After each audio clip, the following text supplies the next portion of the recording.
puns and thinks that they're all wrong. One's American and one is an Aussie. Talking about StarCraft 2 and the esports scene. Hello and happy podcast day, Falcon. Happy podcast day, Summicron. What's up, Aki and Bovine Slime? Thanks for being here. Yeah, welcome. I do still like the intro song to this podcast. You do? Good job. Yeah. I'm glad. The guy who made it is no longer on Fiverr. Oh. Hmm. Like he's not doing commissions anymore? Yeah, it seems like. Huh. Is he still contactable? Not through Fiverr. Yeah. That's weird. What in the world just happened to my camera? Ah! Immediately fell off my monitor. So that's neat. Sometimes I think there was it does something that. pulling on the cable. Oh well, it's back. See Oh, if it well. stays there. It's all fixed. It's all fixed. It's all good to go now. No problems at all. None whatsoever. Nope. Nope, nobody saw that. Thank God this isn't recorded. Whew, that'd be I embarrassing know. if I was putting that on YouTube for all time. Impromptu room tour. Yep, that's about what it is. All right. So, StarCraft 2? Sure. I mean, ESL Masters for winter had their regionals finish up. Excellent. Yeah. Good news. We have achieved perfect balance with this patch, as America had a Protoss player get out, Asia had a Terran player, and the EU had a Zerg. So That is beautiful. That is so good to see. that is I'm so sure good. everybody is very happy about that. Oh, everyone is thrilled, and except for the Asia regional, there was the final three players in the upper and lower brackets were all one Protoss, one Zerg, one Terran as well. So balance everywhere except for Asia, where it was all Protoss and Terran. No Right. Zergs. Yeah, sadly enough. Yep. So starting in Asia, Oliviera came out. I don't think that's a big surprise to anyone. No, definitely not. Nope. Good job, Oliver. Yeah, it would have been a huge upset if he had lost to Firefly in the finals. Since I have no idea who that is, and I'm not sure if I've ever heard their name, then yes. Yes, Yeah. indeed. So not a lot to discuss there. Nope. No. No. No. No. Katowice champion Oliveira. Best player from the Asian region by far. Yeah. NA was Australia. Yeah. Coming out over Kelazar, which Kelazar is semi-retired, essentially. So It's pretty nuts he got second place considering that fact, yeah. sure, yeah. I mean, who did he beat to get there? Australia beat him in the upper bracket, so he got knocked down to the lower where he versed Eggs. And then Special, and then Cham. 3-0'd Special, and he 3-0'd Cham. Dude, Yeah, those are names. those are names, but not exactly. You're not surprised he 3-0'd Special? I mean, Special I am a little. Like, Yeah, okay. not Cham. No offense, I Cham. mean, that's fair. But yeah, Special, wow. And then 3-2 Trigger, the Canadian player. Yeah. Well, good for you, Kelza, playing from Europe. And then he took 2 games off of Australia. What the heck, Kellizer? Yeah. Maybe this is a Terran patch. I mean, he still lost. He did, but I mean, Terran patch doesn't necessarily mean that you're going to win every game you ever play just because you're Terran. Sure. It just means you're going to have a bit of an advantage thanks to certain changes in the game and the meta that give you a little bump. Doesn't mean you can beat Cyril if you're Terran, but maybe it's good enough to take 2 games off of a player that would otherwise swept you, right? Sure. Especially since Australia started with a one map advantage for coming through the upper bracket. Ooh, yeah, especially there. Impressive. Yeah. All right, cool. And then the one that everyone actually cares about, Europe, Yeah, pretty much. which I saw someone post the McGonagall from Harry Potter meme of like, why is it always you three? When looking at the final bracket, it's Cyril, Rayner, and Clem. So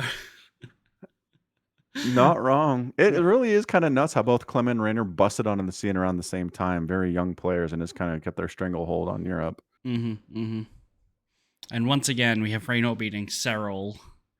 Yep. Wait, did he? No, hold on. I'm reading this wrong. Cyril beat Rayner 3-0. My bad. Oh. For some reason, I thought surprising. one of them came in from the bottom bracket. But no, that was Clem.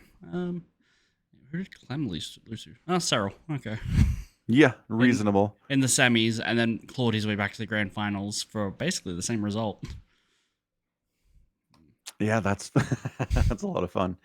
So yeah, he gets knocked down, and he 3-1's max packs, and then 3-1's showtime. So his TVP's looking pretty good. And then 3-1's Rayner. Holy crap! Yeah. So yeah, Clem looking pretty much like the second best player out of Europe right now. They get 4-1 by Cyril. What was the map? I watched Rayner and Clem and Cyril and Clem. I want to say it was on hard lead. Where Clem was like using a bunch of cyclones to push in and poke and kind of get Rayner on like 3 bases. Like it was like 9 minutes and he couldn't get a 4th up and like hold it or mine it. And then he tried doing the same thing against Cyril, and Cyril was like, I'm taking a 5th at 6 minutes. It just was not working. I mean, how? What was the difference? I don't know. Cyril just, his units didn't die. Like, they both made queens and lings and stuff. But then, like, 2 minutes later, he still had all the lings and queens. Like, there was no, it was a real economy of like, Cyril's just better, you know? Cyril's units are immortal. Got it. They are. Yeah, that's probably it. I think the big difference. I don't think it's a big difference. I think it's a little difference. Clem didn't do a lot of cyclone stuff against Cyril, but he did Rayner. So it was more Marine, Marauder, medevacs, and mines and stuff. Where it was more Hellion and Cyclone against Rayner. But then went into Bio anyway. So yeah, where he got his wins. So like, what? So he's all, you know, kind of race car mechy against Rayner, beats him 3-1, and then tries it once against Cyril. I'm just trying to. I'm just saying on this map. I don't know. I don't remember what he did. Oh, okay. All the games. Yeah. Okay. I misunderstood then. Yeah. All right. Well, that's interesting. Good job, Clem. But yeah, Cyril is a monster and always is. Yeah. Even in a Terran patch. Although he's going to do military service soon. Oh. Yeah, Finland has mandatory military, so... Clem's like, yes! Europe is mine! How long is it? It's apparently 3 to 6 months, or it can be 6 to 12, depending on like what branch of mandatory service you do and how long you've delayed it for. So the people longer you've delayed, the longer it is? Yeah. That's what I saw people talking about on Reddit. Oh. Yeah. Apparently he's going into the sports league or something for the like there was a Twitch clip and it's all in Finnish, so I'm entirely at the mercy of the Redditors translating, but apparently the Finnish military has like a sports division that he might be able to get into, and then they'll let him keep playing while he's in service, because it's not like Korean military where if you're in the military in Korea, you can't earn money from any other way, right? Like, you have to be doing that. Yeah. So, who knows?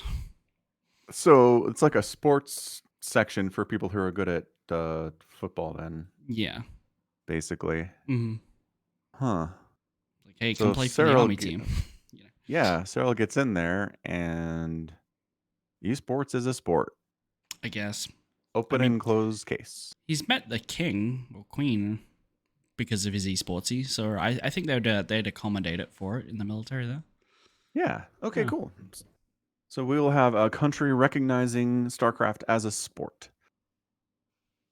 And then international law will change, and then esports will be sports, and it will all be in the same bucket. And we can stop this silly battle between whether esports and whether ball sports are good or not. They're all the same thing. Well, Bam. they're not all the same thing. Esports are clearly better.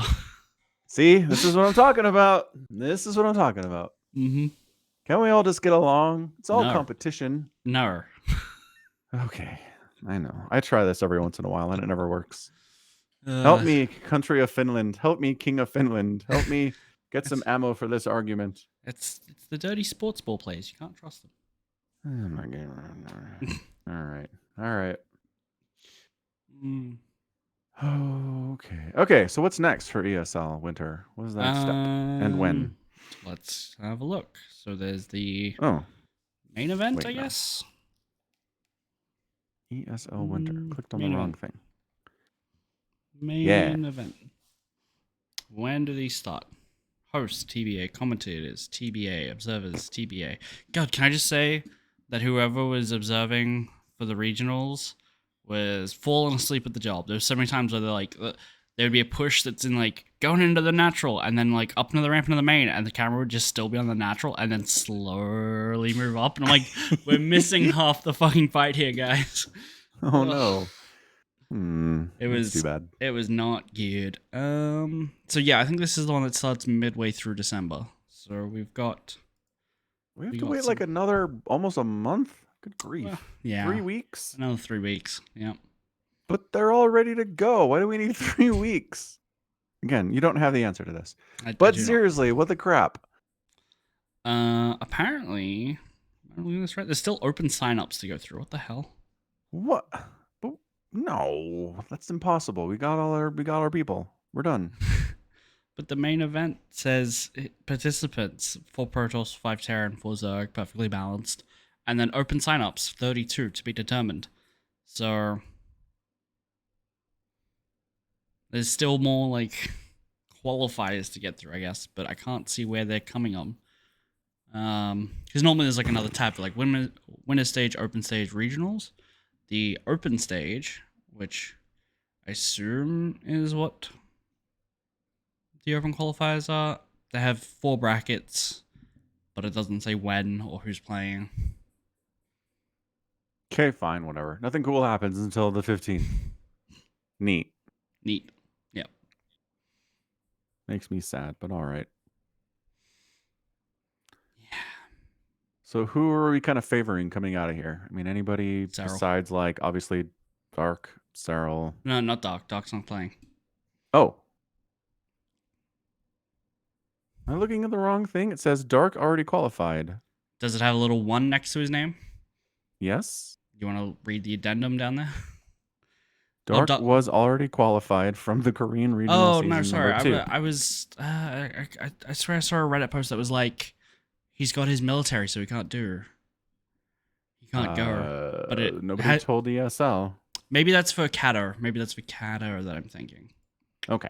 And so I just assumed the addendum was Dark isn't able, so his spot was given to so-and-so. No. So he won the regional 2, and then he didn't win the 3rd one, but it doesn't matter because he qualified for the 2nd one. Yeah. Which is weird. Anyway. So yeah, so Dark, Maru, Cyril. So Maru, if he's awake. Sure. I mean, but it's unsaid at this point, right? Do we have to always say Maru if he decides to actually play like Maru? That's so many words. We gotta save time. Well, I mean, okay, so we don't say Maru. Look, Maru's now unspoken. Who else do we say? Firefly? No, we just say Maru. And both of us know that means if he decides to play. Right? Sure, but I mean... Every StarCraft 2 fan who watches Maru knows. If Maru is Maru, yes. And if he's not Maru, then no. It's unspoken. We don't have to talk about it. Right, but like we're in an audio medium, Falcon. We need to say it for the listeners. What's the point of being like, hey, it's Maru? You know what you don't. What if this is someone's first episode and they've never watched any StarCraft and they want to know? I guess that could possibly happen. Who are we saving time for? Us. Saving it for us. Whatever. So yeah. So those 3. I think Firefly's gonna go far in this tournament. Okay, good enough.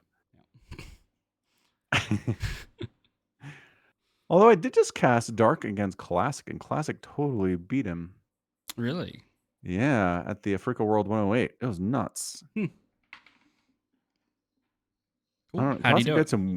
Classic did some weird stuff, man. He was taking like gold bases early and hiding them and stuff. And when Dark tried that, Classic found it and shut it down. And Okay. it was just like a really cheesy series, and Classic came out on top. It was weird, man. Oh, who was I watching play? Because it was a Protoss, and I want to say it was no, it couldn't have been an NA because there wasn't enough Zergs in NA for it to be against them. What was it against? But one of the Protoss did like a 3 Warp Prism opening with disruptors. What? Did he have 6 disruptors he was dropping? Yeah, I think so. I kind of love that. It was pretty good. I'll see if I can remember who was playing by looking at the brackets. But it's got to have been in Europe. That is meta defining. I love that. I want to see more people do that. I can't remember who it was. I don't know. Here's the thing. I can't remember if the game was against Zerg or against Terran. It feels like it would be bad against Terran. Yeah? Why? Yeah, because Vikings can just push War Prisms away pretty easily. All of their basic dudes shoot up, you know. Yeah. It might have been. Maybe that's a false memory I've got in my head. Yeah. No, I guess you could be right about that. Yeah. Anyway. That's super cool. That is great. I'm so inspired by that. All right. Makes me want to play Protoss and just like do that to someone at some point. Go for it. Do it. Do it. Do it. Do it. Anyway, good stuff. What else is happening? I've been playing the Cyberpunk. You may have noticed. Oh yes, I have seen. Are you doing the expansion? I'm doing Phantom Liberty. Mm. So let me tell you the problem I'm having with this game. Okay. They introduced stealing cars for the Capitan handler. If you remember him. And it's just like a random spawn. Like, here's a car you can steal. Kill the people guarding it, and then drive it to somewhere, and then you get a lot of like money and progression stuff and XP and weapons and like legendary components and all that stuff. So I'll be on my way to complete a main mission, and then hey, there's a car to be stolen. So I do it, and that takes, I don't know, maybe 5 or 6 minutes or so. And then I have to go all the way back, and on the way there, hey, another car to be stolen. So then I do that, and then come all the way back, and then hey, it's another car to be stolen. And I'm like, oh man, I can't pass this up. So I do it again, and then there are no cars to be stolen, and I do the mission. So, I take it you haven't played much of GTA 5. No, is that a thing in GTA 5? Yeah, so there's a guy, I don't remember his name, he's an NPC, but you'll just be driving around and you'll get a phone call on your phone in the game that's like, hey, go and steal that car for me, and drive to this place, and everywhere you go, you're just like, the texts keep pinging in, you know? If the rewards were garbage, I don't know if I'd do it. But seriously, it's like, here's $10,000 and here's a discount on future car purchases. Yeah. And here's like a bunch of legendary components you can use to build, new guns or new quick hacks or whatever you want to do. And I'm like, all right. Fair enough. Yeah. So the rewards are worth it. They are. And if it was like, here's $100 and a coupon for some chicken, I'd be like, What kind of chicken? Right. It is kind of fun though. There's there's not a ton of variety to it. It's like there's one variety where you're getting chased by people who want the car back and you have to kill them or evade. And then there's another one where you're timed and you have to get it to him before the timer runs out. Right. And sometimes there's both, which is actually kind of tough because I'm not good enough to be driving and shooting without like veering wildly off the road and crashing. So I have to like slow down and fight these people and then get back up to speed and go. And by that time, sometimes I've lost too much time and I can't make the timer. And it's like, that's disappointing. But yeah, vehicle combat now in Cyberpunk. Holy smokes. Wow. I know. And if you drive long enough, the enemies don't just crash into a wall and die. So, although if you start a new game and you get to that point in the story where they're like, "Hey, you're getting chased by some guys," they did not retroactively turn that into a vehicle combat section. The enemies still just crash into the wall. awesome. On their own. Oh my gosh, that is my favorite. One of my favorite moments in the entire game is like, they're trying to kill us, shoot back, and if you don't, it's like kind of just watch them. Everyone chasing you is amazingly incompetent, and they just kill themselves. It's amazing. Yeah. Yep. Glorious. Good old Cyberpunk. Good old Cyberpunk. Yeah. Ran into a stupid annoying bug, though, where you can't access your phone. Really? A bug in Cyberpunk? I know, right? But this is one of the worst ones I've ever run into because it's like, okay, next up in the mission is answer or this text from this person. And I'm like, okay. And I hold down T and it's like, you can't do that. There's a message up top. You can't do that right now. And I'm like, not happening, buddy. But I need to. Sometimes it does that. Like if you're in a conversation or I don't know. I don't know what the reasons are, but yeah. And then the only way I found to fix it is like backtrack to before the last mission you did. Load that and then it'll be fixed. And so I did that and it worked. I tried loading like inside the mission or just after the mission and no, still broken. So I had to, something about the mission triggers totally screwed that up.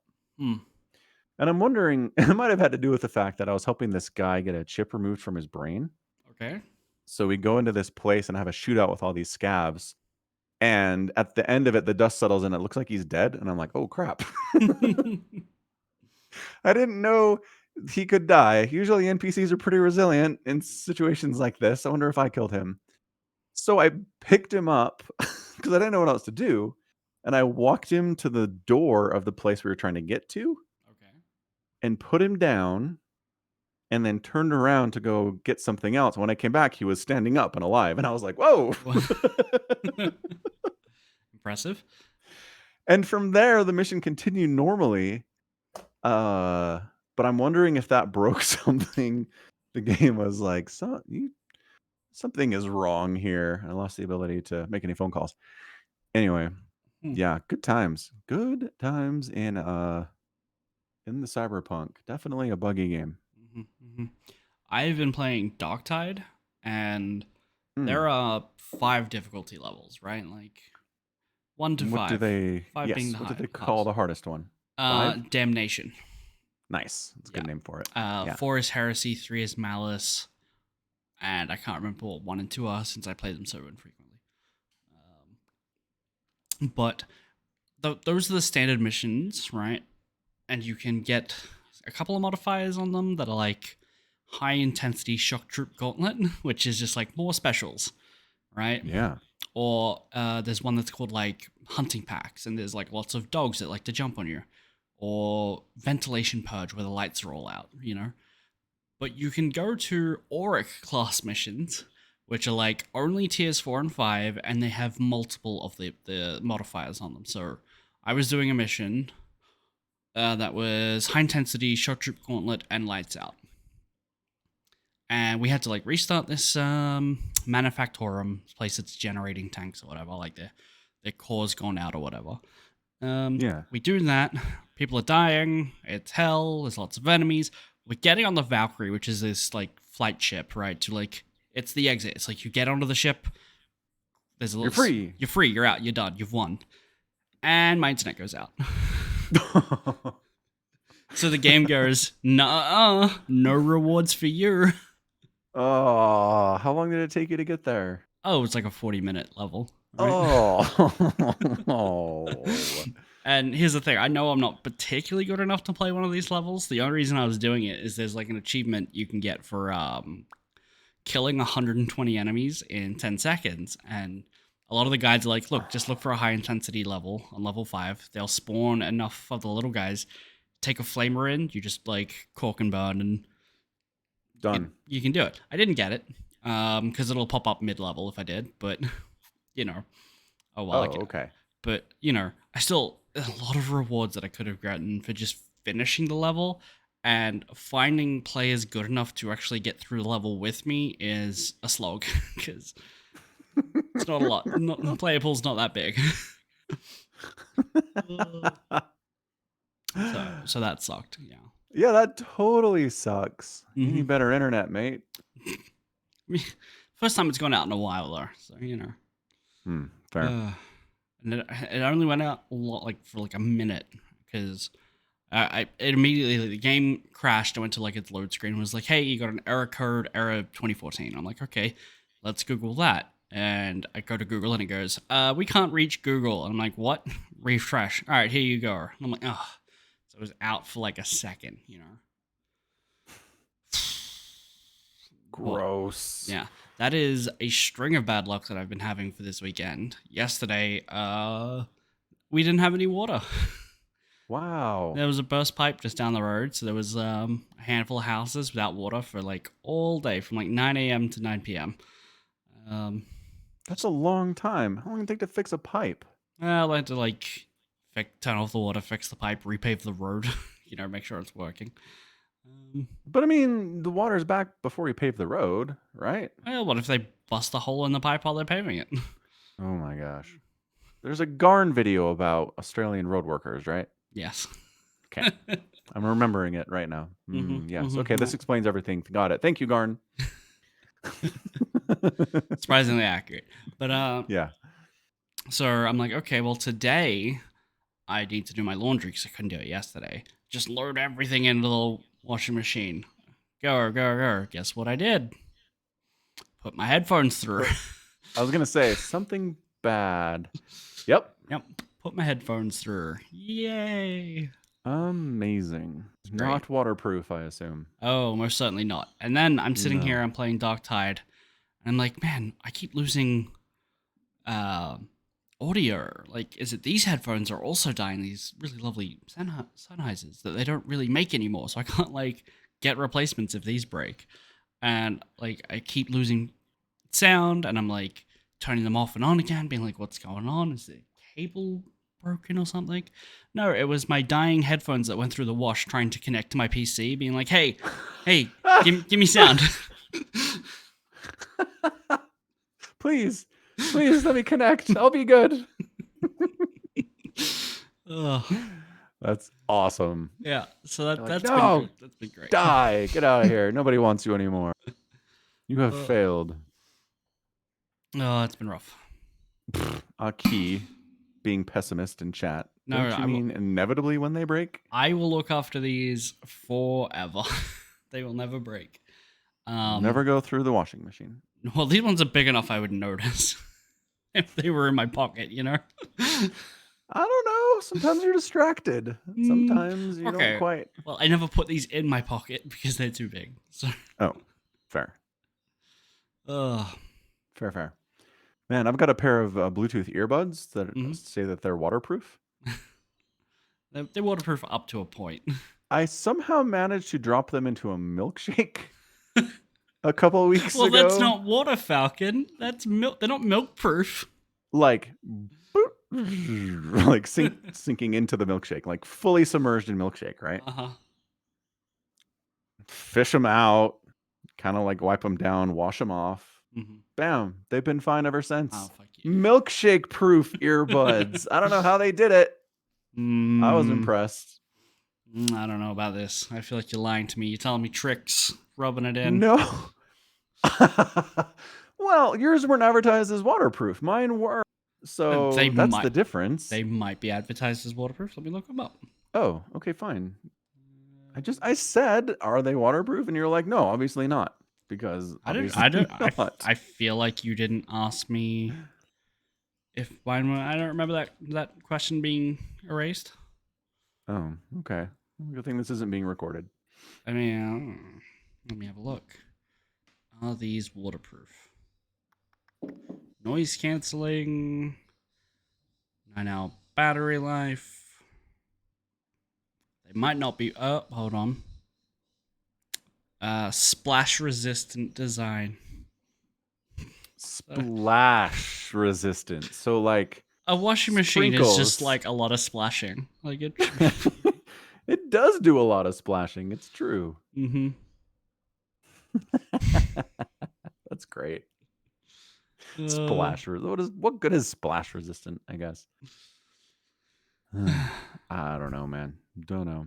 Yeah. Maybe that means like sweat resistant too. Maybe. Possibly. Possibly.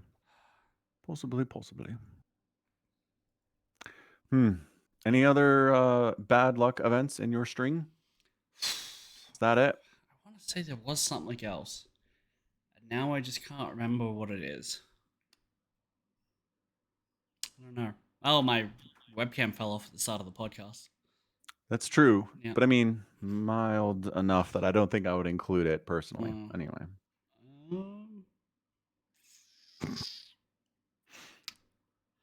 Oh, I mean, I almost had something to add to it, which is there's this record that I've been trying to buy, like my vinyl collection, and I'm like, man, there's nowhere available online except eBay where it's $160, right? And I'm like, Right.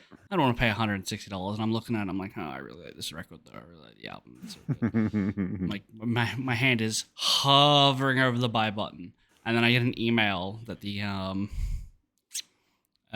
record company that is partnered with this band, right, that they're with, is like, hey, we got a pre-order. You can we're doing a repressing. You know. Hey, so how much does it cost direct from them? $40. Nice. It's a major win. That is not even close to a bad thing, but almost was. Yes, it was. I get it. If I paid $160 and then they immediately announced a repressing, I would say that's bad luck. That would have been hilarious. Very funny. Yes. That would have been awful. And awful at the same time. Yes. Yeah. Huh. Well, all right. I'm glad you didn't have anything to add to the string. Excellent news. Yep. Excellent news. Let's see. What else is going on? Oh, been watching Invincible. Is it still good? Still been good. Yeah. Apparently, they've split the season into 4 episode parts. Okay. So they're going to do 4 episodes and then 4 more episodes after the new year, I think is what their plan is. Oh, okay. Yeah. Which, annoying, but whatever. They did a weird thing in episode 3, though. Yeah. They, about 20 minutes into the episode, this thing happens, and then they cut to credits. And I'm like, Invincible episodes aren't 20 minutes long, but okay. Like, you guys can do whatever you want, I guess. Right. You're just on Amazon Prime. You're not trying to fill a time slot on a network, you know?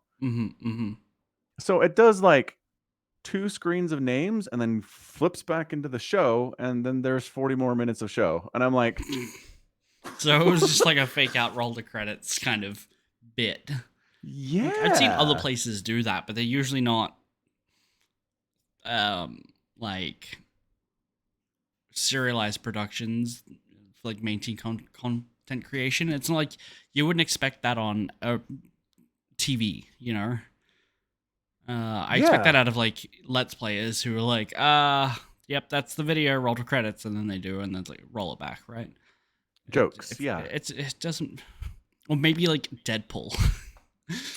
Yeah, but like Invincible's tone isn't Deadpool. No. It never really has been. Not particularly. And if I remember in the past, they have done like small after credit scenes, like mid credit scenes in Invincible, like at the end of the show.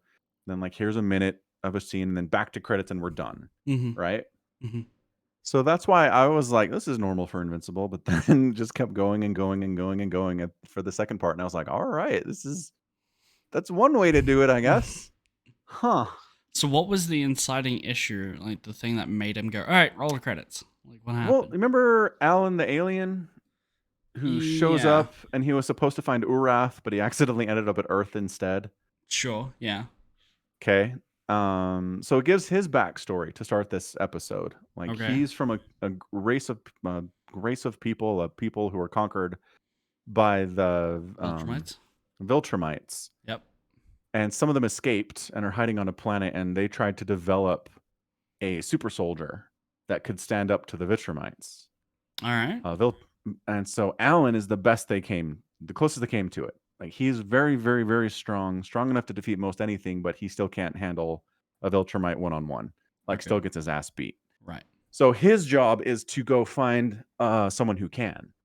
who can help defeat the Viltrumites. Like he's part of this coalition of planets who are resisting Viltrumite conquering, and so he is really interested in Invincible for that reason. He's like, okay, so Invincible got his ass beat by a Viltrumite, but he's okay. So that might indicate that he could help us defeat the Viltrumite Empire at some point. So he's having dinner like with his girlfriend at some space cafe out in orbit around this planet, and 3 Viltrumites show up and they grab him and they're like, tell us what you know about, I don't know what they called him. I think they just said the Viltrumite we sent to Earth. Is it true he left his post? Is it true he has a son? Like they're trying to grill him for information, right? Okay. And Alan's like, screw you guys, I'm not telling you anything. And so they beat him almost to death. Right. As you do. And they leave him in space Mm-hmm. with his like intestines hanging out and his head exploded. And I'm like, well, he's dead. But then the show's like, nah. But that's it. Like his corpse is out there in space and it's like credits. And I was like, so this was the Alan the Alien episode, I guess. Sure. And then it came back and it did stuff with like Mark and everything. And I was like, right. I don't know. It's almost like that was supposed to be a mini episode, like a webisode or something. And then they're like, well, just toss it on to the front of one of our episodes this season. And it'll be fine. Yeah. I don't know. I don't know what they did. I don't know. Well, but so then they come back and they do some stuff with Mark. They do some stuff with these other people. And then they're like, hey, look, Alan's alive. He's in like this, medically induced coma and he might pull through and he might not. And I was like, he's really tough. He got the absolute shit kicked out of him by 3 Viltrumites. I could see his intestines. His eyeball was not connected to his body. Like, how is he okay? I mean, how is he maybe okay? Yeah. Yeah. So I was anyway about that. Mm-hmm. The other thing about this episode is, you remember how in season 1, Amber was like the worst girlfriend of all time? For Vaguely. Mark? Yeah. Remember when he like bails on them when they're visiting college to go save these people? And when he gets back, she's all pissed at him. Right. For bailing. But then she reveals later that she knew he was invincible and she knew what he was doing. And it's like, why did you ream him out then? What is wrong with you? Sure. So in this season, she's like the most supportive girlfriend. He's like, I gotta go do this thing. And she's like, you get him, Tiger. And it's like, so are we overcompensating a little bit here? Are we trying to fix this character that people on YouTube really hate? Kind of feels like it. Maybe. Seriously, his first day at college, this alien comes and is like, we need your help. It'll take, please come save our planet. It's a week away. And he's like, oh, I guess I am my first day at college. And this would really suck for my friends and my girlfriend to bail on them for 2 weeks. But I gotta do it. I gotta be not like my dad, right? My dad would say no, so I have to say yes. Okay. So he's like, what up, Amber? I'm leaving for 2 weeks. And she's like, I knew the deal when I started dating you. You go get him. This is great. I'll see you in 2 weeks. I'll help cover for you. And I'm like, so you're not like no misgivings? Like, there's no part of you who's like, we just got here. You don't know these people. Nothing. It's amazing. Well, if they were trying to fix the character, I think they didn't really do it right. Right. That's the point where you can have her be hesitant to be like, well, you don't know these people. Like, you just got here. What happens if you're gone and something happens? Yeah. This could just be a trap to lure you away from anyone who could help you. Right. These are all questions I had, all ideas that I had, and she was just like, no, that's cool. And I'm like, it feels reactionary. I don't like it. So then, spoiler alert for episode 3. What if she's a shapeshifter and it's not really her? Oh man, that'd be good. Yeah. I kind of hate shapeshifter plot points, but that would explain a lot. So that's nice. Okay. Okay. Can I spoil the end of episode 3? Go for it. So he shows up on the planet, and the alien had told him like there were these meteors that were destroying his home world and killing tons of people, and needed help stopping it. Mm-hmm. So he shows up, and everything's fine, and he's like, "So where are the meteors?" And the alien's like, I don't know. Come with me." And I'm like, "Oh my gosh, it's a trap. You walked right into a trap." And Mark's like, "Cool, I'll come with you, I guess." Okay. And who does he find at the headquarters of this world? The 3 Viltrumites that were interrogating Alan? His dad. Oh, okay. And he goes, "Hey, Mark." And then the episode ends. And I'm like, oh, hi, Mark. Yeah. Oh, hi, Mark.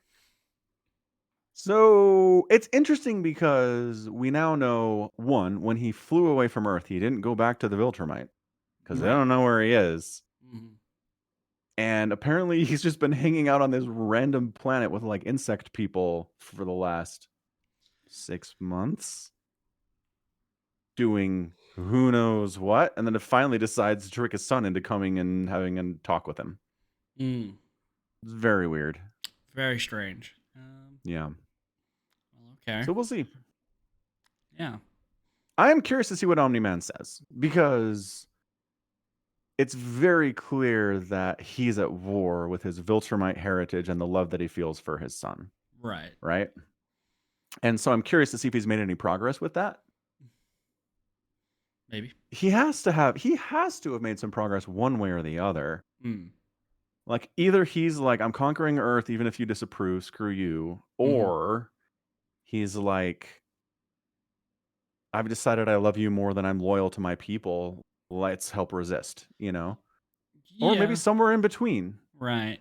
I mean, it is interesting that I think about like the Viltrumite as an empire that's, spanning the galaxy, I presume. Working and on like it, yeah. Alan is like, "Hey, maybe this one kid can help us overthrow them." I know, right?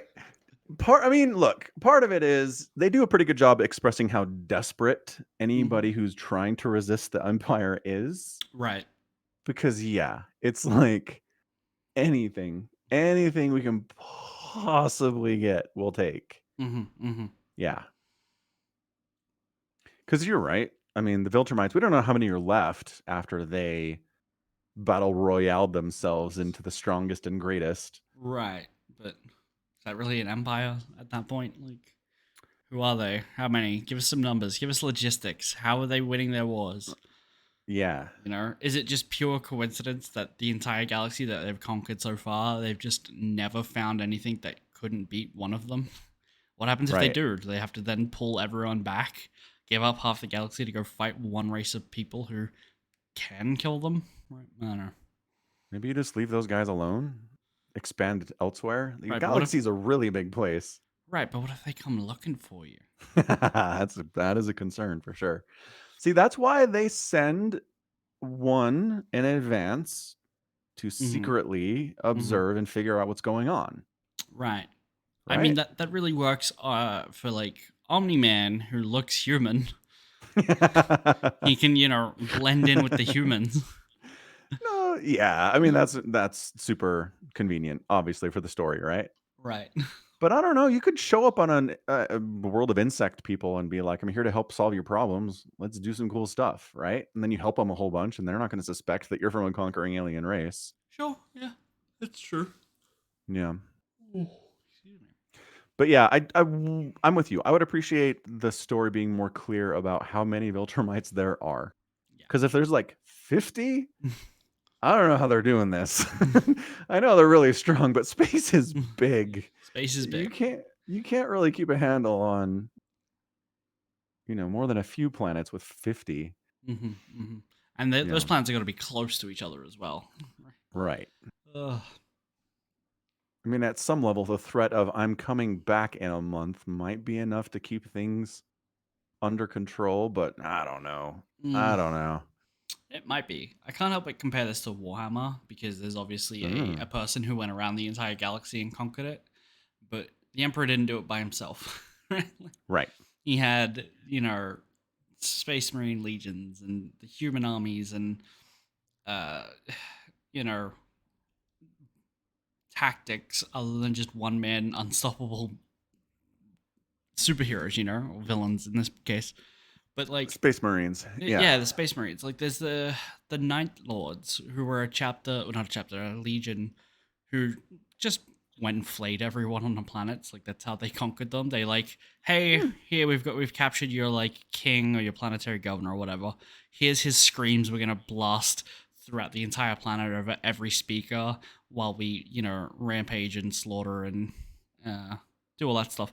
Eventually, they had such a reputation that like their ships would arrive in system somewhere, and entire systems would be like, "We surrender." We recognize your flag. We're good. Yeah, but it's like having the propaganda of an entire fleet of ships arrive somewhere and being like, "Hey, here's what we do. Here's how we operate." That's more believable than just like, "Hi, I'm a Viltrumite." Maybe you've heard of me, maybe you haven't me, but it's just me here, Yeah. Because I don't think you can ever look at one person and just be like, well, we can't not beat that guy, right? The entire planet versus that guy, we got this, surely. And no matter what you've heard, like, oh, we're conquering the galaxy one planet at a time. I feel like if one guy shows up, everyone's going to resist, at least at first, right? Like, probably. Until half the planet's dead and they go, okay. Yeah, until they reach some kind of a tipping point. Right.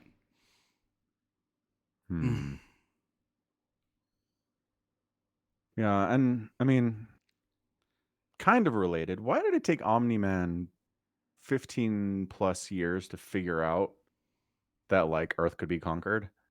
That there wasn't anyone who could stand up to him? Like, what the heck was he doing? I mean, he was like gathering people for like the Justice League or whatever. So was that it? He's just trying to gather a Justice League so he has them in one place so he can murder them all without having to spend time hunting them down? Essentially, and like trying to make sure that there isn't just some Iron Man hiding in a corner of the planet keeping to themselves. Like he was like, he needs to have the Justice League established long enough that everyone knows about it and is like clear that these guys are good, and if you have powers you should be public about it, and here's how this operates. He's like trying to pull all the superheroes into the light, that way he knows about them and he can go kill them at his leisure. Yeah, that would probably take some time. I can see that. Yeah. 15 years feels a little extreme, but I mean, he's basically immortal, right? Like he doesn't age all that fast, as like at the same rate as we do. So 15 years to us and 15 years to him are two different things. Yeah, no, certainly. I just think, I mean, if the Viltrumite Empire, if they send someone to a planet, how long do they have? That's an excellent point. Like they're going to give you 100 years to figure out whether it could be conquered or not. You know what I mean? Right. And what's the alternative? Like they don't conquer a planet. They're just like, you know what? We'll let you guys go. Yeah. I guess. Or is it a conquer or extermination? Is that the two options here? Like he's got 15 years and he's trying to like I don't know, prep the planet, being like, hey, your superheroes kind of need to be at the forefront because the Empire is coming and they want your fighters. So let's like have a public program and encourage people to have superpowers, and join it and train them and then murder them. Right. Yeah, I don't know. Very sneaky plan. Very sneaky. I don't know. Yeah, I don't know. Maybe they'll explain it. Maybe they won't. Yep. I mean, the story's written. The comics exist. Probably could go poke around and see, but I also don't want to get spoiled. So. How close to the comics are they keeping? That's the real Pretty close. I listened to a podcast with some people who know the comics. Okay. And kind of review the TV show. And they don't talk about the comic specifics, but they've been pretty happy with what they've done with it. Fair enough. Because I know The Boys is completely away from the comics. Like, right. Almost no relation. Yeah. I mean, the characters involved are the same, but yeah. Yeah. Right.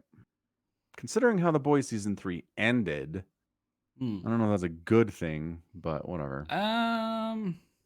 Having read some of the wiki for The Boys, I think season 3 is still way above it. It's an improvement, nevertheless. Still an improvement. Okay. Yeah. Good to know. Awesome. What else? Rick and Morty season 7. Oh yeah. Have you been watching? Yeah, so I watched the first 5 episodes of the season yesterday. Okay. So And I've I seen the think first 2 that I okay. talked about weeks ago, and I have not gone back. Yeah, because it's every week that they do this. Yeah.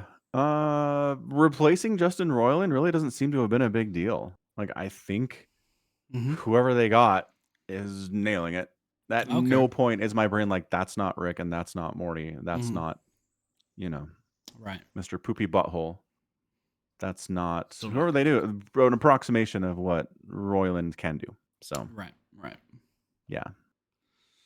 So So I didn't like the first episode. I thought it was yeah. pretty shit. The second one, I was like, well, this is okay, but it's not like amazing. To your, I watched them all in a row. Remind me what the second one was. I think that's the one where Rick and Jerry become Jericky. Jericky. I did like that one. Hmm.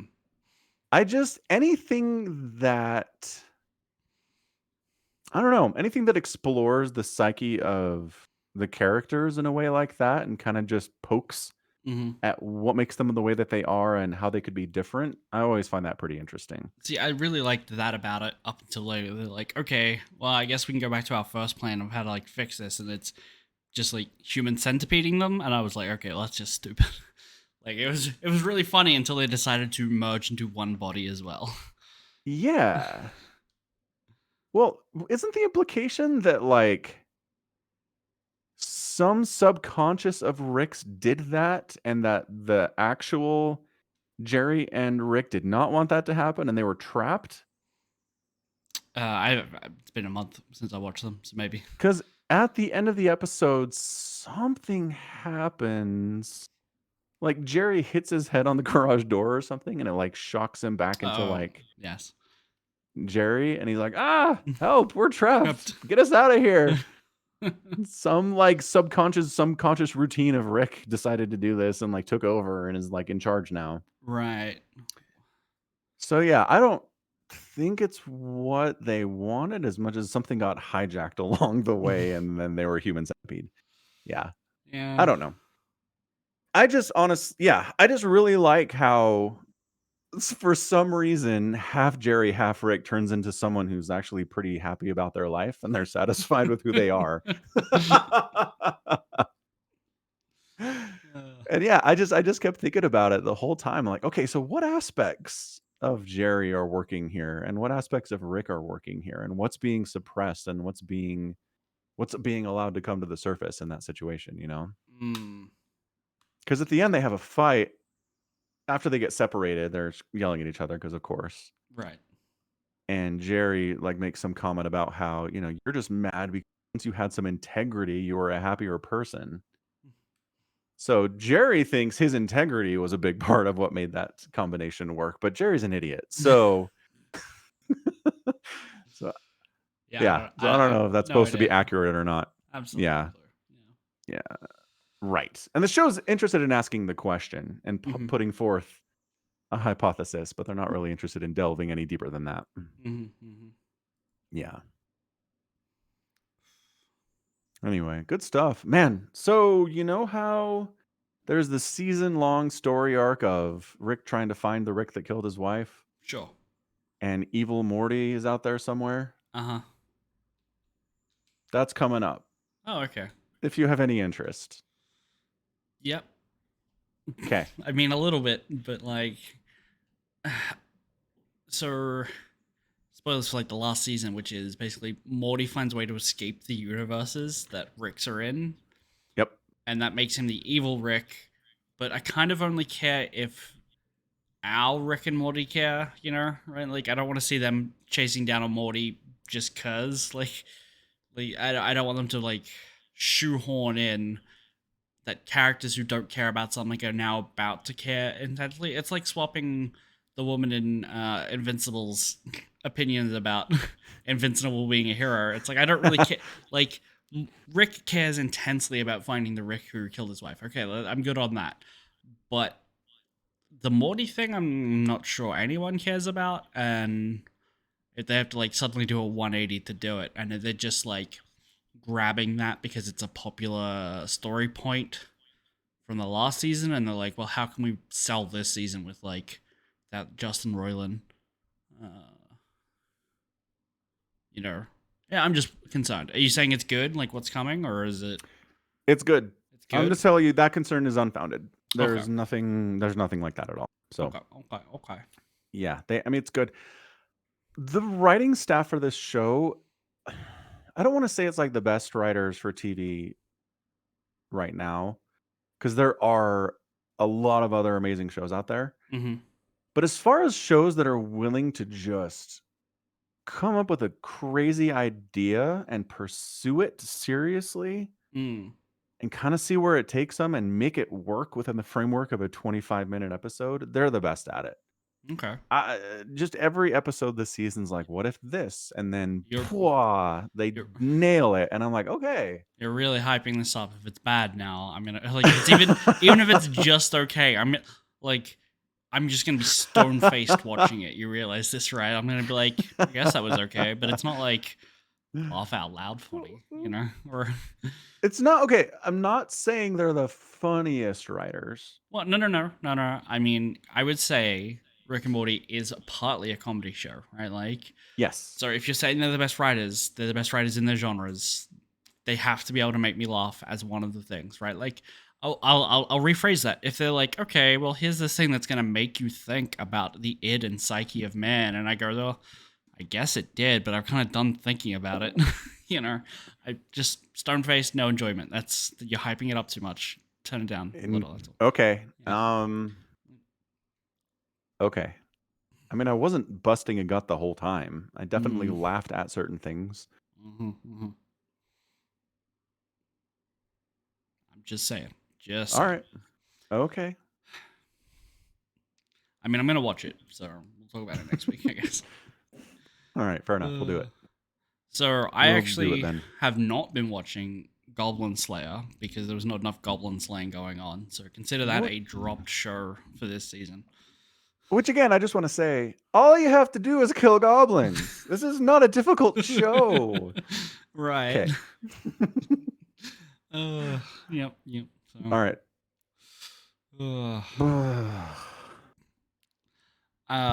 One of the shows that I have been enjoying is called MF Ghost, which not sure why it has the MF. Well, okay, so hold on. It's a racing anime, and it's apparently a sequel to Initial D, which I did not know going in.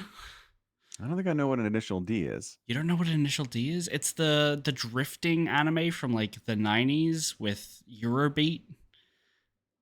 Okay. Surely you've seen the meme of just like the car, this tiny little like hatchback drifting around like a GTR.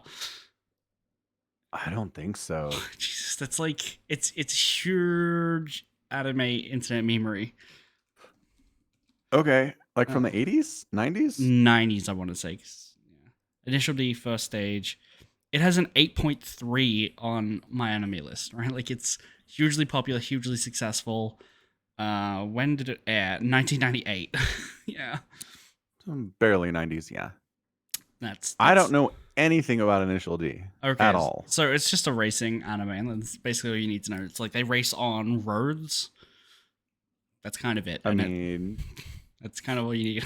It's not track. It's as like, opposed to what?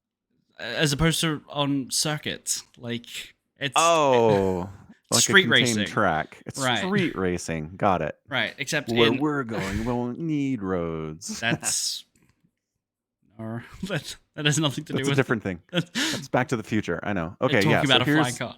Anyway, MFG, right, is apparently all the cars in the world are now electric or hybrids or something, and so there is a small little track of streets that is maintained exclusively for official racing with old cars that are like petrol powered. So there's like GTRs and Lamborghinis and all these other like really nice fancy sports cars and stuff, right? Like hypercars and things like that are on this track. It's enjoyable, is what I'm going to say. Okay, that's like, good. I'm enjoying the racing. my housemate, who is a car guy, says that some of the stuff they're saying is ridiculous because the only rule is apparently a power to grip ratio, which apparently not power to weight, power to grip. And it's like, well, how do you measure grip? And it's like, well, it just turns out the faster the car or the more horsepower, they're just giving them wider tires or something to limit, to like kind of even out cornering speed. Apparently, there's some big mystery in the event organizers, like why this rule exists, because apparently it favors the people who can buy more expensive cars, like the Lamborghinis and whatnot, like just like really high performance vehicles. And then the protagonist does not have a high performance vehicle, but is also able to race at the same level because he knows how to drift or something. You know, that's kind of the deal. What I will say is that there is some really shitty fan service, like almost an entire episode. They're just like, hey, so this is a global TV show called MFG. It's all these people racing through Japan, and our scoreboard is going to be women in tank tops and bikini bottoms picking up wooden boards and rearranging them on a like live TV, and then get asked by like cameras pointed right at their butt, and then looking up and being like, "Oh no, don't look at me there." Like the scoreboard's here. It's so dog shitly just awful, and I hate it. And then last week there was a guy who's like, "Oh, I can't believe this racer didn't even bother to turn up for this like top 10 in the world race, like highest prestige race." And then it cuts to him walking through like Akihabara being like, "Yeah, I don't need to race. I've got money from the last time I competed, and I get to spend it on you, my girlfriend." And it cuts to in his monologue, in like his internal monologue, being like, 17-year-olds, how I love that number. And I'm like, what the fuck is this show? Japan, keep it in your pants. What is wrong with you? Like, as an entire, honestly, guys. It is so hard to watch the show and just be like, when are they cutting to the dog shit that I don't care about, you know? Show up at any time. Yeah. It's so, you know, if you're gonna watch, bear in mind that it's a little shit at a point. Right. For no reason. Absolutely, it does not need to be there so far. Right? Yeah. Yeah. It's not for plot related reasons. No. Why is it called Initial D? What's D mean? Does it have anything to do with the show? Initial D drift. I assume. I have no idea. That makes sense. Mm-hmm. Because they do a lot of drifting from these screenshots I'm looking at. Mm-hmm. Yep. Going up mountain roads. Yeah. Pretty amazing. Pretty slick driving. I mean, I would recommend watching it, but it is in like 4:3 standard definition. It's very hard to look at it these days. Initial D is. Yeah. MFG, or MF Ghost, as it's called for some reason. Still don't know why. I mean, the event that he's racing in is called MFG, but in my head, the show is just called Motherfucking Ghosts. Right. So and that's what I heard when you said it. So yeah, mm-hmm. It makes perfect sense. Oh, cool. Aki's got an explanation for the D. Initial dream, apparently. Oh. Neat. D stands for dream. Yep. Noted. I also will believe it stands for drift while I'm at it. Mm-hmm. Good. All right. I think time is up. Yep. I do believe so. Awesome. So that is going to be it from us today. This has been another edition of the Falcon Paladin Hour with Somicron, streamed live at twitch.tv/Somicron. The VODs go to youtube.com/@Somicron. Sure. I don't know why YouTube can't just do youtube.com/Somicron, but... Because I don't have enough subscribers to have a vanity URL. Oh, that's true. Yeah. Can you do that? If you get enough subs, and they're like, okay, now you can have /. Yep. Oh. That's how you have /Falcon Paladin. No, I know. But they did that before they gave before they gave the @username. Yes, they did that before @. I don't know if it's still a thing now that everyone just has their own @handle. Yeah. Vanity URLs might just be gone. I don't know. I haven't looked. Maybe Slash is gone. That'd be sad. Anyway, check them out there if you'd like to see VODs on YouTube instead. You can support the podcast directly at patreon.com/Somicron and by buying merch at falconpaladin.store. Mm-hmm. And until next week, thanks for hanging out. We'll be here on Friday doing some StarCraft 2 if you're interested in watching us play. And until next time, as always, thanks for being here and hanging out and supporting. And you take care of yourselves. Bye. Goodbye.